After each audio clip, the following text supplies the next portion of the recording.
Dans l'épisode de Demain nous appartient du vendredi 6 octobre 2023, Luna, Palomareno, reçoit de nouveaux commentaires de Troll34 sur son compte Instagram. Dorian, Ryan Ubé, lui conseille de le bloquer, mais la jeune femme sait que cela n'empêcherait pas son athée de continuer avec un autre compte.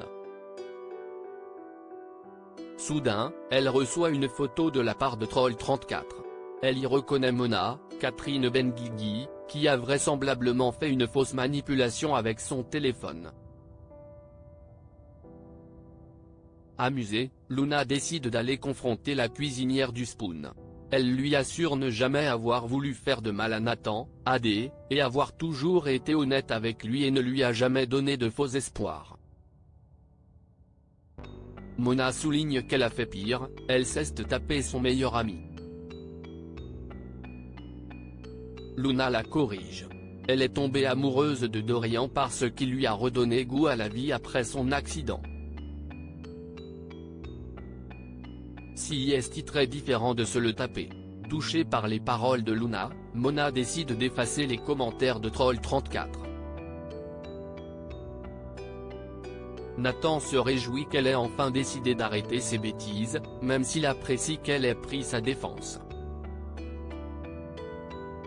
Un peu plus tard, Dorian passe au Spoon pour présenter ses excuses à Nathan, mais le jeune homme n'est pas prêt à les entendre. Il en veut à son ami de lui avoir menti tout l'été et le somme de l'oublier. Benjamin, Alexandre Varga, se pose des questions sur son avenir. Depuis la mort d'Alma, Camille de Pazy, il a le sentiment d'avoir perdu la foi et n'a plus envie d'être médecin. Victoire, Solène Hébert, et Audrey, Charlotte Gaccio, pensent qu'il s'agit juste d'une passade, mais le pédiatre n'est pas si sûr. Aurait-il tourné le dos à l'hôpital Necker, si ce n'était qu'une passade? Non, il envisage de se reconvertir. En arrivant à l'hôpital, Victoire parle à Soisic, Charline une, de sa conversation avec Benjamin. La gynécologue suggère de trouver un moyen de raviver la flamme chez le docteur Ventura. Dans l'après-midi, Benjamin passe prendre un café avec Victoire à l'hôpital. Soisic en profite pour lui faire croire qu'un bébé vient de naître dans une situation compliquée et que le pédiatre est injoignable. Elle lui demande donc de consulter. En voyant que le bébé est en parfaite santé, Benjamin comprend qu'il s'est fait avoir par ses deux ex-collègues. Malheureusement, le subterfuge n'a pas fonctionné. Le pédiatre a vraiment envie de passer à autre chose dans sa vie. Les policiers font le lien entre le meurtre de Vince et l'agression d'Alex Lecstasi trouvé sur le chantier de Gilles, Laurent Gamelon, est analysé par Damien, Adrien Robe. Il y trouve notamment des traces de métaux lourds, ce qui le laisse penser qu'il s'agit d'une production locale. Convoqué au commissariat, Gilles nie toute implication dans le trafic de stupéfiants qui se jouait sur son chantier. Karim, Sami Garbi, lui fait remarquer qu'il a déjà été arrêté pour consommation et détention de LSD.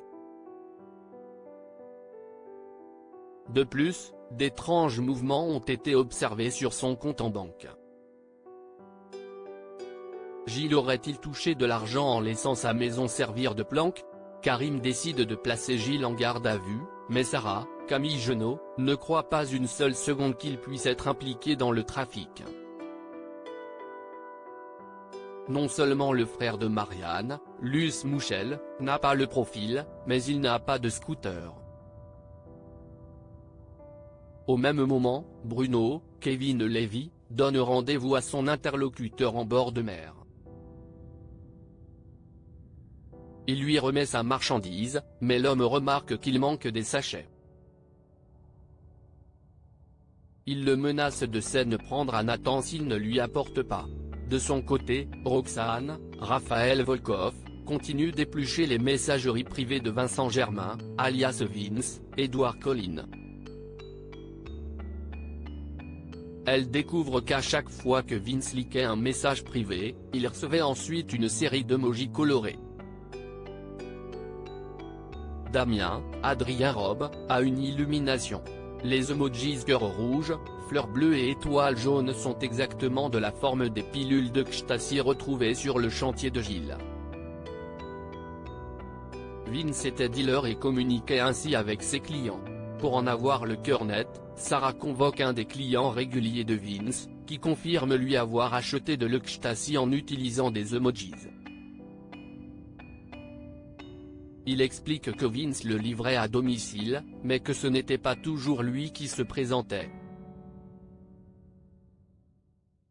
Il arrivait que ce soit un homme plus vieux. Sarah cherche donc à savoir s'il s'agissait de Gilles en lui montrant une photo, mais le jeune client répond par la négative. De son côté, Damien identifie une empreinte partielle retrouvée sur un des sachets d'ecstasy, il s'agit de celle de Vince. Les policiers en sont désormais persuadés, l'agresseur d'Alex Bertrand et l'assassin de Vince sont la même personne.